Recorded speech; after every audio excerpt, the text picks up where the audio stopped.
ನಮಸ್ಕಾರ ಆತ್ಮೀಯರೇ, media house ಕನ್ನಡಗೆ ಸ್ವಾಗತ. ಸಂಪುಟ ವಿಸ್ತರಣೆ ಯಾವಾಗ ಆಗುತ್ತೆ ಅಂತ ಕಾಯ್ತಾ ಇದ್ದವರಿಗೆ ಕೊನೆಗೂ ಗುಡ್ ನ್ಯೂಸ್ ಬಂದಿದೆ. ಇನ್ನೊಂದು ದಿನದಲ್ಲಿ ಪಟ್ಟಿ ಹೊರಬೀಳಲಿದ್ದು ಈಗಾಗಲೇ ಎಲ್ಲವೂ ಫೈನಲ್ ಆಗಿದೆ. ಆದರೆ ಈ ಪಟ್ಟಿಯಲ್ಲಿ ದೊಡ್ಡದೊಂದು ಬೆಳವಣಿಗೆ ಆಗಿದೆ. ಇದು ಬರೀ ಸಚಿವ ಸಂಪುಟ ವಿಸ್ತರಣೆಯ ಪಟ್ಟಿಯಲ್ಲ, ರಾಜ್ಯ ರಾಜಕೀಯದ ಉತ್ತರಾಧಿಕಾರಿಯ ಆಯ್ಕೆ ಅಂತ ಹೇಳಲಾಗ್ತಾ ಇದೆ. ಮುಂದಿನ ಚುನಾವಣೆಗೆ ಮುಂಚೂಣಿ ನಾಯಕನನ್ನು ಗುರುತಿಸುತ್ತಿದ್ದಾರೆ ಅನ್ನೋ ಚರ್ಚೆ ಹುಟ್ಕೊಂಡಿದೆ.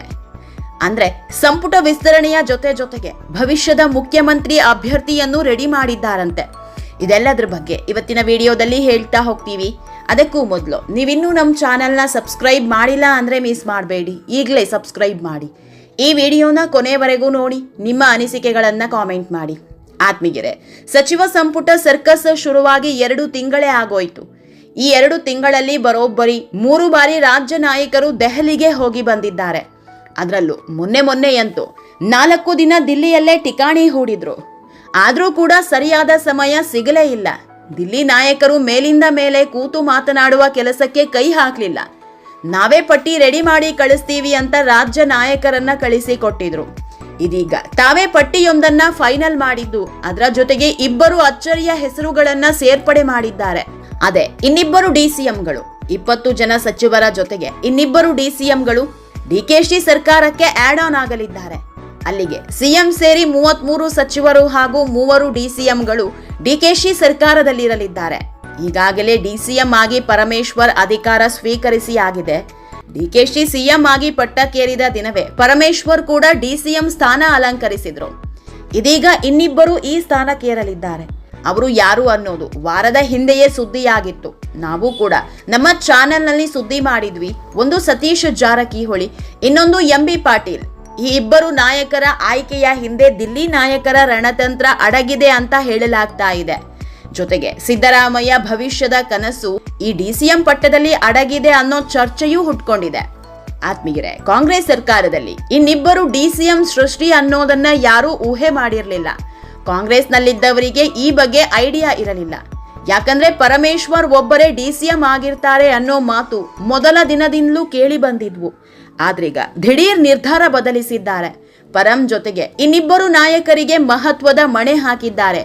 ಹೀಗಾಗಿಯೇ ಇದು ಭವಿಷ್ಯದ ನಾಯಕರ ಹುಡುಕಾಟ ಅಂತ ಹೇಳಲಾಗ್ತಾ ಇದೆ. ಆತ್ಮೀಯರೇ, 2028ರ ಚುನಾವಣೆಯಲ್ಲಿ ಏನ್ ಬೇಕಾದ್ರೂ ಆಗಬಹುದು. ಯಾಕಂದ್ರೆ ರಾಜ್ಯದಲ್ಲಿ ಬಿಜೆಪಿ ನಾಯಕರ ಗಟ್ಟಿ ಧ್ವನಿ ಇಲ್ಲ. ಕುಮಾರಸ್ವಾಮಿ ಇನ್ನೂ ರಾಜ್ಯ ರಾಜಕೀಯಕ್ಕೆ ಇಳಿದಿಲ್ಲ. ಹೀಗಾಗಿ ಸದ್ಯದ ಮಟ್ಟಿಗೆ ಕಾಂಗ್ರೆಸ್ನವರದ್ದೇ ಆಟ. ಉಪಚುನಾವಣೆಯಲ್ಲೂ ಕಾಂಗ್ರೆಸ್ ಪಕ್ಷವೇ ಗೆದ್ದಿತ್ತು. ಪರಿಷತ್ ಚುನಾವಣೆಯಲ್ಲೂ ದೊಡ್ಡ ಮಟ್ಟದಲ್ಲಿ ಬಿರುಗಾಳಿ ಬೀಸಿತ್ತು. ಹೀಗಾಗಿ ಮುಂದಿನ ಚುನಾವಣೆಯಲ್ಲಿ ಏನಾಗುತ್ತೆ ಅನ್ನೋದನ್ನ ಊಹಿಸಿಕೊಳ್ಳೋದು ಕಷ್ಟ. ಹೀಗಾಗಿ ಭವಿಷ್ಯದ ನಾಯಕರಿಗೆ ಕಾಂಗ್ರೆಸ್ ಮಣೆ ಹಾಕ್ತಿರುವಂತೆ ಕಾಣ್ತಾ ಇದೆ. ಕಳೆದ ಚುನಾವಣೆಯಲ್ಲಿ ಕಾಂಗ್ರೆಸ್ನ ಚುಕ್ಕಾಣಿ ಹಿಡಿದವರು ಅಂದ್ರೆ ಅದು ಸಿದ್ದರಾಮಯ್ಯ ಹಾಗೂ ಡಿಕೆಶಿ.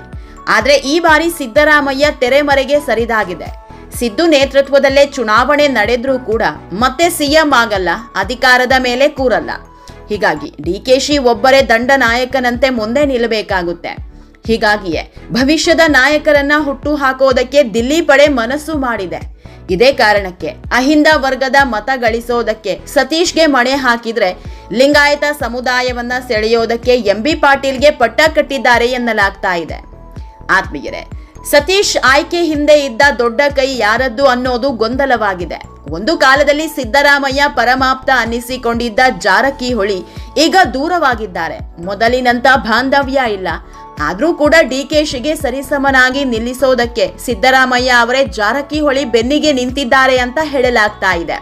ಮುಂದಿನ ಚುನಾವಣೆಯೊಳಗೆ ಜಾರಕಿಹೊಳಿಯನ್ನ ತಯಾರು ಮಾಡಬೇಕು ಅನ್ನೋ ಕಾರಣಕ್ಕೆ ಈ ಡಿಸಿಎಂ ದಾಳ ಉರುಳಿಸಿದ್ದಾರೆ ಅನ್ನೋ ಮಾತಿದೆ. ಆದ್ರೆ ಇನ್ನೊಂದಿಷ್ಟು ಮೂಲಗಳ ಮಾಹಿತಿ ಪ್ರಕಾರ ಜಾರಕಿಹೊಳಿ ಪರ ಬ್ಯಾಟಿಂಗ್ ಮಾಡಿದ್ದೇ ಡಿಕೆಶಿ ಎನ್ನಲಾಗ್ತಾ ಇದೆ. ಯಾಕಂದ್ರೆ ಸಿದ್ದು ಜೊತೆ ಅಂತರ ಸೃಷ್ಟಿಯಾಗ್ತಾ ಇದ್ದಂತೆ ಡಿಕೆಶಿ ಒಲವು ಜಾರಕಿಹೊಳಿ ಮೇಲೆ ನೆಟ್ಟಿದೆ. ಜಾರಕಿಹೊಳಿಗೆ ಠಕ್ಕರ್ ಕೊಡಬೇಕು ಅಂತ ಕೆಪಿಸಿಸಿ ಅಧ್ಯಕ್ಷ ಸ್ಥಾನಕ್ಕೆ ಬಿಕೆ ಹರಿಪ್ರಸಾದ್ರನ್ನ ಸಿದ್ದರಾಮಯ್ಯ ಅವರೇ ತಂದು ಕೂರಿಸಿದ್ದಾರೆ ಅನ್ನೋ ಮಾತಿದೆ. ಅಲ್ಲದೆ ಸಚಿವ ಸ್ಥಾನ ಕೊಡಿಸಬೇಕು ಅಂತಾನೂ ಸರ್ಕಸ್ ಮಾಡಿದ್ರು ಅನ್ನೋ ಸುದ್ದಿಯಾಗಿತ್ತು. ಹೀಗಾಗಿಯೇ ಡಿಸಿಎಂ ಸ್ಥಾನಕ್ಕೆ ಜಾರಕಿಹೊಳಿಯನ್ನ ಸಿಎಂ ಶಿಫಾರಸು ಮಾಡಿದ್ರು ಅಂತಾನೂ ಹೇಳಲಾಗ್ತಾ ಇದೆ. ಇನ್ನು ಎಂಬಿ ಪಾಟೀಲ್ ಪರ ಸಿದ್ದರಾಮಯ್ಯ ಅವರೇ ನಿಂತಿದ್ದು. ಯಾಕಂದ್ರೆ ಡೇ 1ನಿಂದಲೂ ಸಿದ್ದು ಬಣದಲ್ಲೇ MB ಪಾಟೀಲ್ ಗುರುತಿಸಿಕೊಂಡಿದ್ದು ಇದೇ ಕಾರಣಕ್ಕೆ ಸಿದ್ದು ಮಣೆ ಹಾಕಿದ್ದಾರೆ ಎನ್ನಲಾಗ್ತಾ ಇದೆ. ಒಟ್ನಲ್ಲಿ ಒಂದು ಕಲ್ಲಲ್ಲಿ 2 ಹಕ್ಕಿ ಹೊಡೆಯೋ ತಂತ್ರ ಹೂಡಿದ್ದು ಯಾರು ಯಾರ ಕಡೆ ಅನ್ನೋದು ಇನ್ನಷ್ಟೇ ಗೊತ್ತಾಗಬೇಕಿದೆ. ಆತ್ಮೀಯರೇ, ಈ ವಿಡಿಯೋ ನಿಮಗೆ ಇಷ್ಟವಾದಲ್ಲಿ ಲೈಕ್ ಮಾಡಿ, ಶೇರ್ ಮಾಡಿ, ಕಾಮೆಂಟ್ ಮಾಡಿ. ಇನ್ನೂ ನಮ್ಮ ಚಾನೆಲ್ನ ಸಬ್ಸ್ಕ್ರೈಬ್ ಮಾಡಿಲ್ಲ ಅಂದರೆ ಮಿಸ್ ಮಾಡಬೇಡಿ, ಈಗಲೇ ಸಬ್ಸ್ಕ್ರೈಬ್ ಮಾಡಿ.